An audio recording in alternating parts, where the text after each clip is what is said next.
അള്ളാഹിനോട് കൂട്ടുകൂടനെ എന്ത് ചെയ്യണം? ഒറ്റ കാര്യം ചെയ്താൽ മതി. ചെയ്യുവോ? ഞാൻ പറഞ്ഞുതരാം. ഇൻഷാ അല്ലാഹ് ചെയ്യുവോ? ഈ സദസ്സ് ഇൻഷാ അല്ലാഹ് ആ നിയ്യത്തെടുത്തിട്ട് നമുക്ക് പിരിയാം.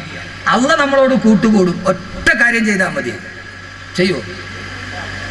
ഇൻഷാ അല്ലാഹ് പറ. ഉറക്കെ പറയും. എൻ്റെ പൊന്നു സഹോദരങ്ങളെ, 10,000-കണക്കിന് ആളുകളുണ്ട്. കേരളത്തിന്റെ അങ്ങേയറ്റത്ത് കിടന്ന ഞാൻ ഈ കാസർഗോഡ് വരുമ്പോൾ 1000-കണക്കിന് ആളുകൾ കൂടുന്നത് ആ ഒരു സ്നേഹത്തിന്റെ പേരില്ല. അങ്ങനെയാണെങ്കിൽ ഈ 2 മണിക്കൂർ നമ്മൾ ഇരുന്നതിനൊരു പ്രതിഫലം ഉണ്ടാവണം. അള്ളാഹുവിനോട് നമുക്ക് ബന്ധപ്പെടാൻ കഴിയും. നമ്മുടെ ജീവിതത്തിൽ ഒരു കാര്യം മാറ്റി നിർത്തണം. അള്ളാഹ് തൗഫീക്ക് നൽകട്ടെ. ഏതാത്? അള്ളാഹ്ക്ക് ഇഷ്ടപ്പെടാത്ത ഹറാമ് പള്ളക്കുള്ളിൽ പോകരുത്. മറിയം ബീവി മരണത്തെ മുമ്പിൽ കണ്ടിട്ട് വിളിച്ചു. അള്ളാഹ് പറഞ്ഞു, അല്ലാ തഹ്സനി, പൊന്നുമോളെ നീ പേടിക്കണ്ട, ഞാനുണ്ട് കൂടെ. എന്നെ പൊന്നു പെങ്ങളെ പറയും. പക്ഷേ അള്ളാഹ് നമ്മളോട് കൂട്ടുകൂടാ. ഒറ്റ നിബന്ധനയുള്ളൂ, അവൻ ഇഷ്ടപ്പെടാത്ത ഹറാമ് പള്ളക്കുള്ളിൽ പോകരുത്. ഇതാവോ? എന്തെന്ന് മാറി നിന്നുകൂടെ? സമ്പാദിക്കാൻ ഹറാമ് വേണ്ട സഹോദരങ്ങളെ, ഹലാല് മതി. ഹലാല് കൊണ്ട് കോടീശ്വരനാവും. ഹറാമ് തന്നെ വേണമെന്നില്ല. പള്ളക്കുള്ളിൽ ഒരു തുള്ളി പോയോ, ഒരു തുള്ളി രക്ഷപ്പെടില്ല. ബാക്കി 8 കൂട്ടുകാരെ ഇൻഷാല്ലാഹ് നാളെ പറയാം. പ്രധാനപ്പെട്ട കൂട്ടുകാരാ അത്. അവരും പരലോകത്ത് എങ്ങനെയാ? ഫാൻസ് അസോസിയേഷനൊക്കെ നാളെ പരലോകത്ത് എന്താന്ന് ഞാൻ പറയാം. ഇൻഷാല്ലാഹ് നാളെ വരും. അള്ളാഹു കബൂലാക്കട്ടെ. അള്ളാഹുമായിട്ട് കൂട്ടുകൂടാം.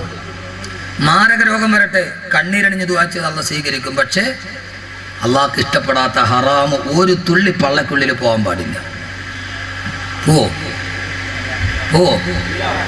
ഇനി അങ്ങോട്ട് മാറ്റി നിന്നൂടെ? എന്തെങ്കിലും ഉണ്ടെങ്കിൽ മാറ്റി നിന്നുകൂടെ? ബഹുമാനപ്പെട്ട സയ്യിദുനാ അബൂബക്കർ സിദ്ദീഖ് റളിയല്ലാഹു അൻഹു. ആരാ അബൂബക്കർ റളിയല്ലാഹു അൻഹു? വയറ് വല്ലാതെ വിശന്ന് വേദന കൊണ്ട് പിടയുകയാണ്. കടിക്കാനൊന്നുമില്ല, കുടിക്കാൻ വെള്ളമില്ല. വേദന കൊണ്ട് വിശന്ന് പിടയുമ്പോ അബൂബക്കർ റളിയല്ലാഹു അൻഹുവിന്റെ അടിമ മുമ്പിലൂടെ നടന്നുപോയി. അടിമയോട് ചോദിച്ചു, വിശക്കുന്നു, എന്തെങ്കിലും ഉണ്ടോ? അടിമ പറഞ്ഞു, എന്റെ കയ്യിൽ 2 കാരക്കയുണ്ട്, തരാം. വിശപ്പിന്റെ കാഠിന്യം കൊണ്ട് അടിമയുടെ കയ്യിലിരുന്ന 2 കാരക്ക എടുത്ത് തിന്നുപോയി. തിന്നു കഴിഞ്ഞപ്പോഴാണ് അബൂബക്കർ റളിയല്ലാഹു അൻഹു ചിന്തിച്ചത്, അല്ലാഹുവേ, വിശപ്പിന്റെ കാഠിന്യം കൊണ്ട് തിന്നുപോയി. ഇത് ഹലാലാണോ ഹറാമാണോ എന്ന് ചോദിച്ചില്ല. അടിമയോട് ചോദിച്ചു, അടിമയെ, ഇത് ഹറാമാണോ ഹലാലാണോ? അടിമ പറഞ്ഞു, ഞാനൊരു നാട്ടിലൂടെ പോയപ്പോ ആ നാട്ടിലെ ആളുകൾ കവടി നിരത്തിയിട്ട് ലക്ഷണം പറയാൻ പറഞ്ഞു. ഞാൻ കവടി നിരത്തി ലക്ഷണം പറഞ്ഞു കൊടുത്തു. അതിന് പ്രതിഫലമായി കിട്ടിയ പ്രതിഫലമാണിത്.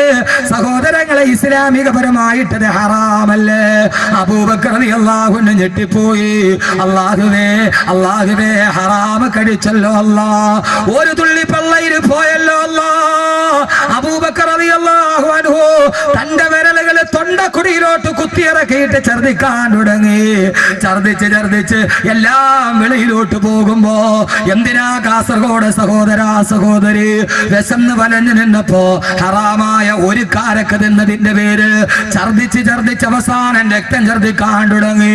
സഹാബത്ത് പറയുകയാണ്, അബൂബക്കർ റളിയല്ലാഹു അൻഹു രക്തം ഛർദിച്ചു മരിച്ചു പോകുമോ എന്ന് ഞങ്ങൾ ഭയപ്പെട്ടു പോയി. ഛർദിച്ച് അവശനായി താഴെ കുത്തിയിരുന്നിട്ട് അബൂബക്കർ റളിയല്ലാഹു അൻഹു അല്ലാഹുവോട് ദുആ ചെയ്തു, അല്ലാഹുവേ, അറിയാതെ വിശപ്പിന്റെ കാഠിന്യം കൊണ്ട് ഒരൽപ്പം ഹറാം തിന്നുപോയി. കഴിയുന്നിടത്തോളം വെളിയിൽ ഛർദിച്ച് കളഞ്ഞിട്ടുണ്ട്. ഇനി അബൂബക്കറിന്റെ മജ്ജയിലോ മാംസത്തിലോ ഹറാമിന്റെ ഒരൽപ്പമെങ്ങാനും മലിഞ്ഞു ചേർന്ന അത് വെളിയിലോട്ട് കൊണ്ടുവരാൻ അബൂബക്കറിന് കഴിയില്ല. അല്ലാഹുവേ, എന്റെ രക്തത്തിൽ കലങ്ങിപ്പോയ ഹറാമ കാരണത്താൽ നാളെ നീയുമായിട്ടുള്ള എന്റെ ബന്ധം നീ മുറിക്കല്ലേ അല്ലാ. എന്റെ കച്ചവടക്കാരായ പ്രിയപ്പെട്ട സഹോദര, എന്തിനാ ഒരു തുള്ളിക്കാരൊക്കെ നിന്നപ്പോ അത് തൊണ്ടക്കുടിയിൽ വിരലിട്ട് ഛർദിച്ച് കളഞ്ഞെങ്കിൽ അല്ലാഹ് ഇഷ്ടപ്പെടാത്ത ഹറാമത്ര ഉള്ളിൽ ചെന്നടാ. പടച്ചറബ് ബന്ധം മുറിക്കില്ലേ? പൊന്നുപെങ്ങളെ, ആരും അറിഞ്ഞില്ലെങ്കിലും അല്ലാഹനെ ഭയന്ന് ജീവിക്ക്. ഉമർ റളിയല്ലാഹു അൻഹു പാതിരാ സമയത്ത് മരുഭൂമിയിലൂടെ നടന്നു പോകുമ്പോ മദീന മുഴുവൻ സ്വച്ഛന്തമായി ഉറങ്ങുന്നു. ഒരു കുടിൽ നിന്ന് ഉമ്മ ഉമ്മയുടെയും മകളുടെയും സംസാരമാണ്. ഉമ്മ പറയുന്ന മോളെ പാലിലൽപ്പം വെള്ളം ചേർക്ക്. മോള് പറയുന്ന ഇല്ല ഉമ്മ, ഉമർ അറിഞ്ഞാൽ ശിക്ഷിക്കില്ലേ റളിയല്ലാഹു അൻഹു. ഉമ്മ പറയുന്ന മോളെ ഉമർ ഉറക്കത്തിലല്ലേ, ഉമർ കാണുന്നില്ലല്ലോ. ആ സമയത്ത് ഉമ്മയോട് മോള് പറഞ്ഞ മറുപടി പള്ളത്തിന്റെ പ്രിയപ്പെട്ട പെങ്ങളോട് ആ പൊന്നുപോള് പറഞ്ഞു ഉമ്മ ഉമറല്ലേ ഉറങ്ങുകയുള്ളൂ. ഇതാക്കാന ഉമറുനായിമൻ ഫറബ്ബുൽ മറുയഖലാ. ഉമർ ഉറങ്ങിയാലും ഉമറിന്റെ അള്ള ഉറങ്ങില്ലല്ലോ ഉമ്മ എന്ന് പറഞ്ഞ പെണ്ണിനെ പോലെ സഹോദരങ്ങളെ ഒരു തുള്ളി ഹറാമെങ്ങാനും പള്ളയിൽ പോയാ അള്ളാഹുവിനെ ബന്ധപ്പെടുന്ന പ്രശ്നമില്ല. നാളെ കുല്ലുമാലിൻ നബത്ത മിനൽ ഹറാമി ഫന്നാറു ഔലാ ബിഹി. ഹറാമിൽ നിന്ന് ഉണ്ടായ സ്വത്ത് നാളെ നരകത്തിന് അവകാശപ്പെട്ടടാ. അതേതുമായി കൊള്ളട്ടെ. ബഹുമാനപ്പെട്ട യൂനുസ് ബിൻ ഉബൈദ റളിയല്ലാഹു അൻഹു ചക്ര ബസാറിൽ ചെല്ലുമ്പോ കച്ചവടം ചെയ്യുന്ന എത്രയോ സഹോദരങ്ങൾ, അള്ളാഹു അഭിവൃദ്ധി തരട്ടെ. ഇവിടെ ധാരാളം കച്ചവടം ചെയ്യുന്ന സഹോദരങ്ങളുണ്ട്. അവരോട് ഞാൻ പറയുകയാ, യൂനുസ് ബിൻ ഉബൈദ റളിയല്ലാഹു തആല പ്രമുഖനായ വസ്ത്രവ്യാപാരിയാണ്. അദ്ദേഹത്തിന്റെ കടയിൽ 2 ക്വാളിറ്റിയുള്ള വസ്ത്രങ്ങളുണ്ട്. ഒന്ന് ഫസ്റ്റ് ക്വാളിറ്റി, മറ്റൊന്ന് സെക്കൻഡ് ക്വാളിറ്റി. ഫസ്റ്റ് ക്വാളിറ്റിക്ക് 200 ദിർഹം, സെക്കൻഡ് ക്വാളിറ്റിക്ക് 100 ദിർഹം. രണ്ടും കണ്ടാൽ ഒരേ പോലെയാണ്. പക്ഷേ രണ്ടും തമ്മിൽ വ്യത്യാസം നോട്ടത്തിലില്ല, ക്വാളിറ്റിയിൽ വ്യത്യാസമുണ്ട്. ഒറിജിനൽ റാഡോയും കോപ്പി റാഡോയും പോലെ കണ്ടാൽ ഒരു വ്യത്യാസവുമില്ല. സാധാരണക്കാരനെ പറ്റിക്കാൻ വളരെ എളുപ്പമാണ്. നിങ്ങളുടെ ആഖിറത്തിലെ കൂട്ടുകാരനാണ് ഇത് പറയുന്നത്, ദുനിയാവിലെ കൂട്ടുകാരനല്ല. യൂനുസ് ഉബൈദ റളിയല്ലാഹു അൻഹു സഹോദരനെ കടയിലിരുത്തിയിട്ട് പള്ളിയിൽ നിസ്കരിക്കാൻ പോയി. വിദേശിയായ ഒരാൾ കടയിൽ വന്നു. അയാൾക്ക് ഇഷ്ടപ്പെട്ടു സെക്കൻഡ് ക്വാളിറ്റി വസ്ത്രം. യൂനുസ് ഉബൈദയുടെ സഹോദരനോട് ചോദിച്ചു എത്രയാ വില. കസ്റ്റമറിന് ഇഷ്ടപ്പെട്ടെന്ന് മനസ്സിലായപ്പോ അദ്ദേഹം പറഞ്ഞു 200 ദിർഹമാണ് വില. 100 ദിർഹമേ വിലയുള്ളൂ, സെക്കൻഡ് ക്വാളിറ്റിയാ. സന്തോഷത്തോടെ 200 ദിർഹം കൊടുത്ത് തിരിച്ചുപോയി. യൂനുസ് ബിൻ ഉബൈദ റളിയല്ലാഹു അൻഹു നിസ്കാരം കഴിഞ്ഞ് തിരിച്ചു വരുമ്പോ തന്റെ കടയിൽ നിന്ന് സാധനം വാങ്ങിച്ചൊരാൾ പോകുന്നു. ചോദിച്ചു മോനെ ഇതെവിടെ നിന്ന്? നിന്റെ കടയിൽ നിന്ന്. എത്രയാ വില? 200 ദിർഹമാ. യൂനുസ് ഉബൈദ റളിയല്ലാഹു അൻഹു ഞെട്ടിപ്പോയി. അല്ലാഹുവേ, 100 ദിർഹം എന്റെ ഡ്യൂപ്ലിക്കേറ്റ് കൊടുത്തിട്ട് ഈ വിദേശിയായ ഗ്രാമീണനെ ചതിച്ചല്ലോ അല്ലാ. വരിക, നിനക്ക് ഞാൻ പകുതി വാങ്ങിച്ചു തരാം. അയാൾ പറഞ്ഞു വേണ്ട വേണ്ട, ഞങ്ങളുടെ നാട്ടിൽ ഇതിന് ഇത്രയും വിലയുണ്ട്. ഇല്ല ഇല്ല, ഇത് കൊള്ളയാണ്, വാ.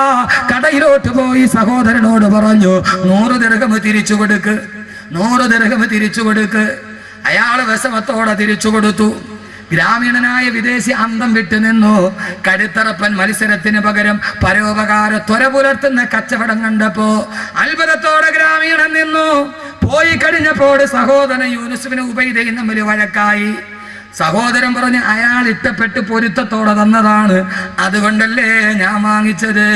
യൂനുസ് ഉബൈദ റളിയല്ലാഹു അൻഹു പറഞ്ഞ വാക്ക് കച്ചവടം ചെയ്യുന്ന സഹോദരങ്ങളോട് ഒന്ന് പറഞ്ഞിട്ട് ഞാൻ അവസാനിപ്പിക്കുകയാണ്.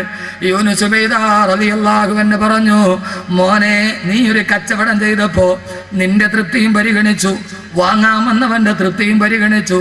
പക്ഷേ പടച്ച റബ്ബിന്റെ തൃപ്തി എന്തേ പരിഗണിച്ചില്ല? 100 ദിർഹമിന്റെ സാധനം 200 ദിർഹമിന് വിക്കല്, അത് നിന്റെ അല്ലാഹ് ഇഷ്ടപ്പെട്ട കാര്യമാണോ? അവൻ നിന്നോട് ബന്ധം മുറിക്കില്ലേ? അവൻ നിന്നോട് ബന്ധം മുറിക്കല്ലേ? ലാഭമെടുക്കാം ഇസ്ലാം അനുവാദം തന്നിട്ടുണ്ട്. പക്ഷെ അത് ചൂഷണത്തിന്റെ ഉപാധിയാവരുത്.